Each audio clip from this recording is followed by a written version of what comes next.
You know, one of the things I've been hearing a lot since I did my Blade Runner review is, I know where you drink, you prick, and I'll be waiting for you when you get outside. No, the other feedback. Drinker, you garrulous scoundrel, I'd be interested to hear your take on Blade Runner 2049. I really liked it, and I think you will too. Well, never let it be said that I don't give people what they want.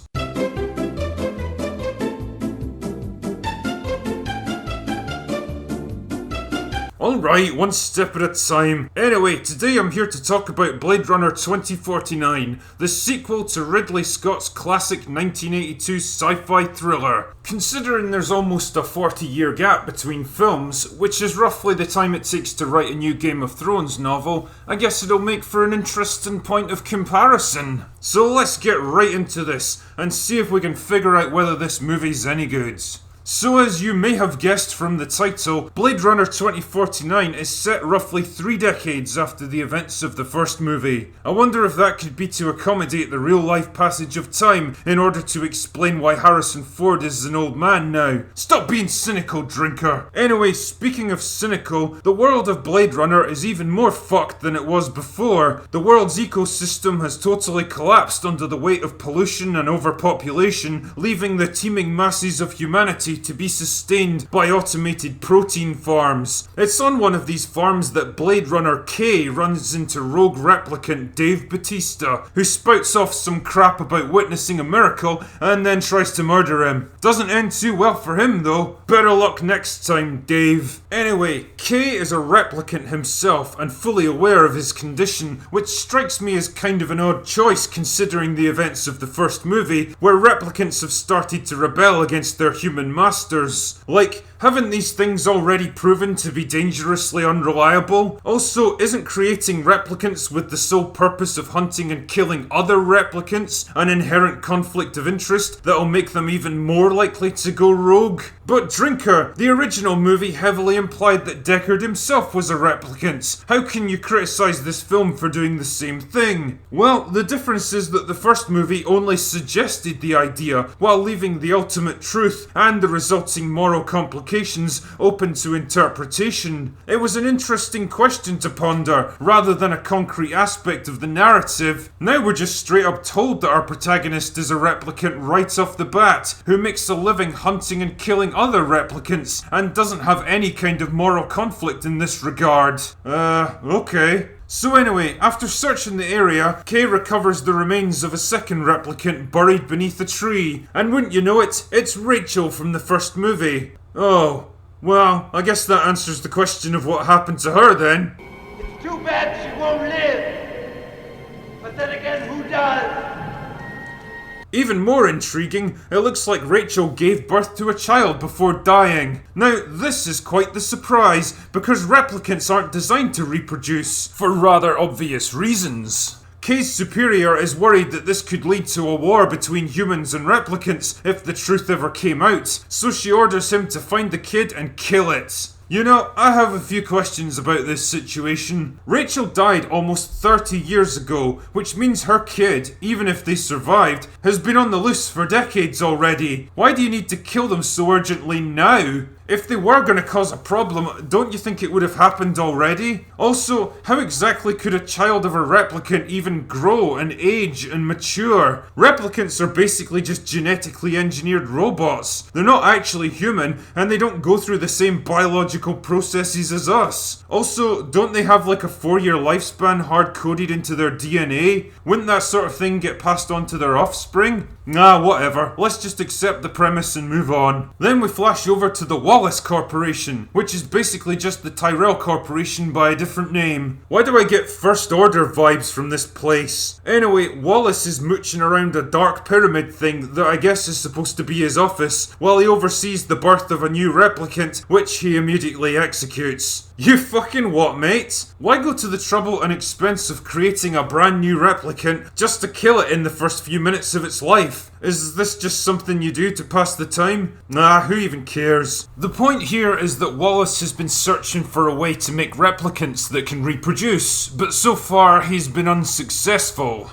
And I couldn't help but think, why? Why would he even want to do this when replicants are stronger, smarter, and better than humans in every way? Wouldn't an exponentially increasing replicant population present an existential threat to the human race? Don't know. The point is, Wallace is the bad guy and he wants to get his hands on Rachel's child to unlock the secret of replicant reproduction. So he dispatches his own replicant, Love, to track it down. Haha, Love. Meanwhile, Kay is following his own leads, which take him to an orphanage in a derelict part of the city. There's no record of the kid he's looking for, but he does discover a wooden horse that he remembered hiding there, leading him to question whether he might be Rachel's son. Unfortunately, this revelation causes his mental state to become unbalanced, and he gets flagged as a rogue replicant, forcing him to go on the run from his own police force. Clearly he needs answers, so he has the wooden horse analysed and finds traces of radiation on it, which leads him to the now abandoned city of Las Vegas. Wait, what? How do you know to go to that specific place based on such flimsy information? Is Las Vegas literally the only place in the world with radiation? Considering the world is basically a toxic hellscape at this point? And even if this does lead you there, isn't Las Vegas an enormous city with hundreds of thousands of inhabitants? It could take one man months or even years to search the place. Nah, never mind. He goes there and within like 5 minutes he runs into Deckard from the first movie. Wow, that was lucky. After a few fisticuffs, Deckard and Kay make peace and go for a drink to talk things over. You know, it's lucky they left behind all the supplies, equipment, furniture, entertainment systems,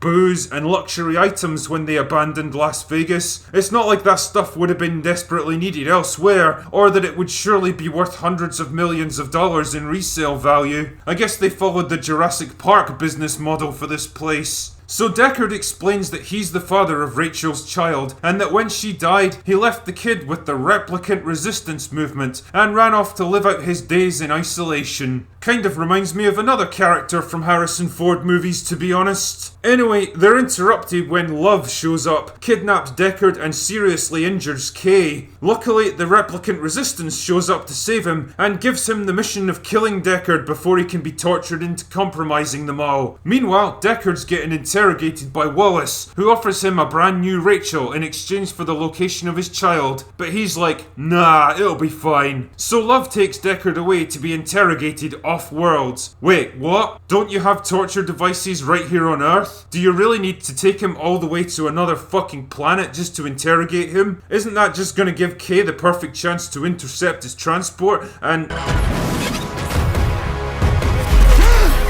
Ah, there we go. So there's a fight and Kay kills Love and saves Deckard, but he gets damaged in the process and manages to take him to see his daughter before peacefully passing away as the Tears in the Rain soundtrack plays in the background. And that's it. That's the plot for Blade Runner 2049. Analysing this movie is kind of a tricky one because it gets an awful lot of things right. It's a visual masterpiece with jaw-dropping visuals, a perfect soundtrack, a great cast, strong performances, and a plot that echoes the slow, thoughtful pace of the original. The problem is that they don't really gel into a particularly remarkable whole, and there's a real sense that they waited far too long to make this happen. This is a sequel that I kind of wish had been made 20 or 30 years ago, when Ford was still young enough to take centre stage and the original was still relatively fresh in people's minds. As it stands, trying to follow up a movie made almost 40 years ago is a tall fucking order for any director. Needless to say, the visuals and production design on this movie are excellent, which is pretty much what you'd expect from any film made today. It's not quite as atmospheric and gritty as the Ridley Scott original, but it generally keeps the same tone and feel, and it's nice to see a little bit more of this world than just the rainy streets of LA at night time. There's some good use of CGI to bring Rachel back to life, and it's kind of eerie to see her unchanged all these years later. Performances across the board are excellent. Ryan Gosling is solid in the main role, delivering a quiet, understated performance for the most part, so that when he does finally start to crack and show emotion, it really hits hard.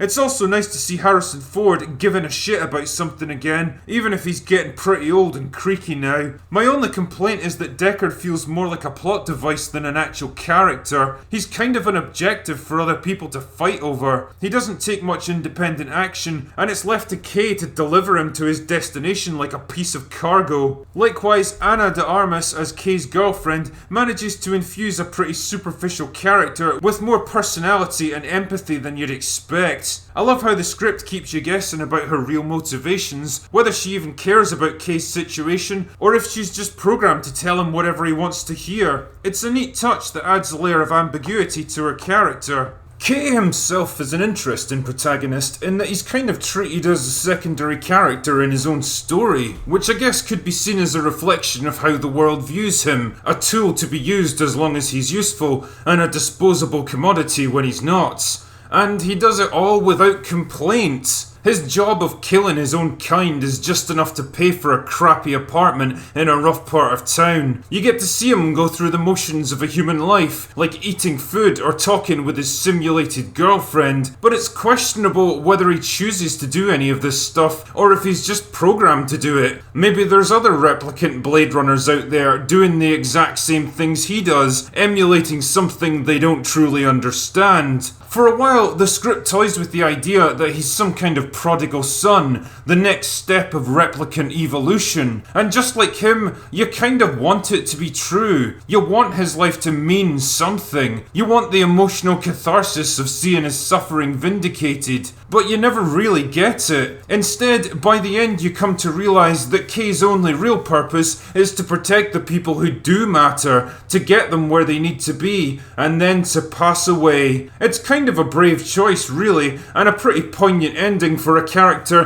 that never gets the happiness and recognition he deserves. It's not all good news though. The antagonists in this film are boring as fuck. Jared Leto's Wallace is just a generic mad scientist that tries to act all moody and philosophical, but just comes across like a catalogue model trying to spout off something vaguely intelligent. Tyrell from the first movie was able to come across as charming and engaging when he wanted to, but there was a cold, malicious intelligence beneath it all. The fact that he was willing to calmly converse with a man who could kill him at any second if he said the wrong thing told you everything you needed to know about the guy. Wallace's true motivations and goals are never really explained, which leaves his character feeling incomplete and frustrating. You feel like there should be interesting ideas to explore with him, but we're never really given enough to grapple with. Likewise, Love feels generic and totally uninteresting. Roy Batty was a fascinating antagonist because he was so multifaceted. On the surface, he was a cold, ruthless and brutal killer, but he was also a deeply emotional man, struggling with his own mortality, who cared about his companions and grieved at their loss. And his portrayal by Rutger Hauer was absolutely haunting.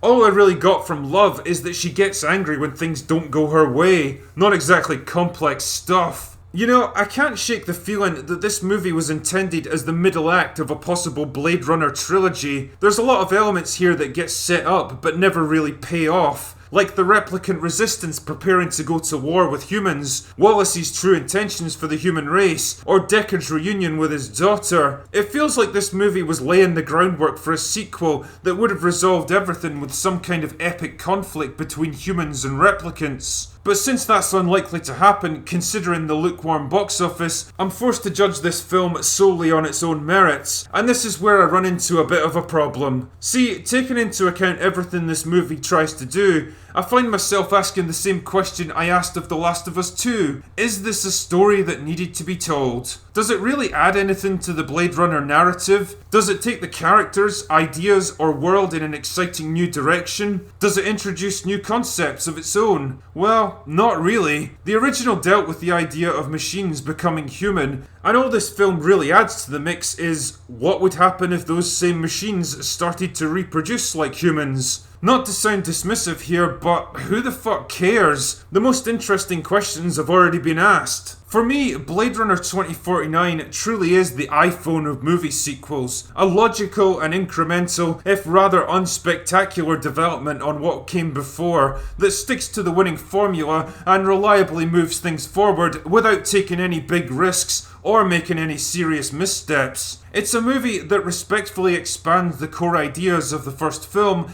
without doing anything particularly new or interesting with them. Don't get me wrong, it does what it does competently well, and there's no particular reason to hate on it. It's just that I'm not sure what it does is actually worth doing. It offers a slick, capable, and intriguing take on an old conversation without really contributing anything new of its own, and for all its amazing production design and obvious reverence for the original, I can't help but feel that it was kind of a missed opportunity. An opportunity that probably should have been taken several decades earlier. Still, there's worse ways to spend 2.5 hours, and considering the brain-dead state of modern cinema, Blade Runner 2049 is definitely a cut above average. That being said, the original is still better. Anyway, that's all I've got for today. Go away now.